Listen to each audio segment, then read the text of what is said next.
I remember we got a call one time about a little girl that was kidnapped out of Houston, and the girl,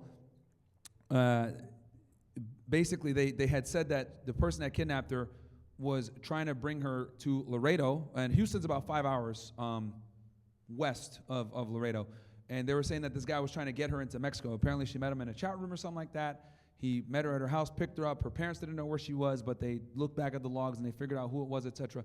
So, and at the time we didn't have like his info. We just kind of like had a rough number or whatever. So I get this call like 1 o'clock in the morning, and it was my buddy. I'll never forget, John. He was the on-call guy. So I think they had contacted the FBI, but they didn't answer or whatever. And we're border agents, HSI, so like we're used to getting late night calls. So we went out and we immediately tried to figure out who this guy was. We're looking at all the cameras.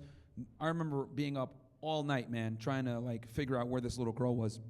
And we ended up finding out where she was, and we got the guy arrested. But the thing that I remember the most was like how I was so tired and I was dead, but I was like, you know what, it doesn't matter because I can always sleep later. But if we don't get this, this little girl back, like she's gone forever if she crosses into the border. So we put CBP on notification, told them, hey, lock down the ports. If you see this car, this is the girl.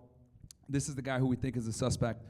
And we ended up finding her, but it took, it was up all night, like from 1 o'clock all the way up until like the afternoon of the next day. And it's funny because the FBI didn't like find out what was going on until hours later. Like they like, we heard that there's this girl that's missing. Like, bro, we're already on it. So, yeah. And this happens a lot where agencies fight on the southwest border. That's another thing that's very common as well, interagency fighting, because a lot of the times we have different authorities that all overlap, right? We can all investigate drug trafficking. We can all investigate violent crime to a degree.